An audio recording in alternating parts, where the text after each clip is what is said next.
ഇറാനുമായുള്ള സമാധാന ചർച്ചകൾ പരാജയപ്പെട്ടതിനെ തുടർന്ന് തന്ത്രപ്രധാനമായ ഹോർമൂസ് കടലിടുക്കിൽ യുഎസ് നാവികസേന ഉടൻ ഉപരോധം ആരംഭിക്കുമെന്ന് പ്രഖ്യാപിച്ച് യുഎസ് പ്രസിഡന്റ് ഡൊണാൾഡ് ട്രംപ്.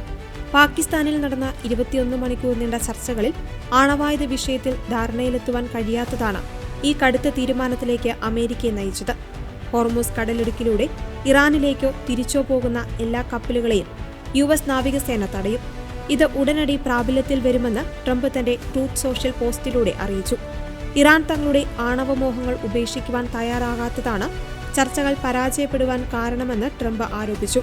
ആണവായുധങ്ങൾ നേടാൻ ഇറാനെ ഞങ്ങൾ അനുവദിക്കില്ലെന്നും ട്രംപ് വ്യക്തമാക്കി. ഹോർമൂസ് കടലിടുക്കിലൂടെ കടന്നുപോകുന്നതിന് ഇറാൻ ഈടാക്കുന്ന ചുങ്കം നിയമവിരുദ്ധമാണെന്നും ഇത് നൽകുന്ന കപ്പലുകളെ അന്താരാഷ്ട്ര സമുദ്രപരിധിയിൽ വെച്ച് തടയുമെന്നും ട്രംപ് മുന്നറിയിപ്പ് നൽകി.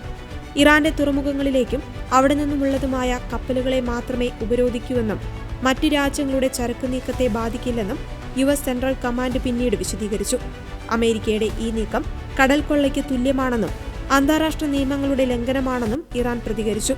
യുഎസ് നീക്കത്തിനെതിരെ ശക്തമായി തിരിച്ചടിക്കുമെന്നും ഇറാന്റെ റവല്യൂഷണറി ഗാർഡ് മുന്നറിയിപ്പ് നൽകി.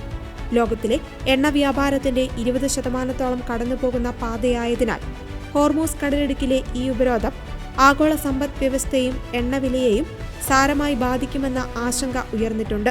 ഇന്ത്യ ഉൾപ്പെടെയുള്ള രാജ്യങ്ങളുടെ ഊർജ്ജ ഇറക്കുമതിയെയും ഈ സാഹചര്യം ബാധിച്ചേക്കാമെന്ന റിപ്പോർട്ടുകളും പുറത്തുവരുന്നുണ്ട്.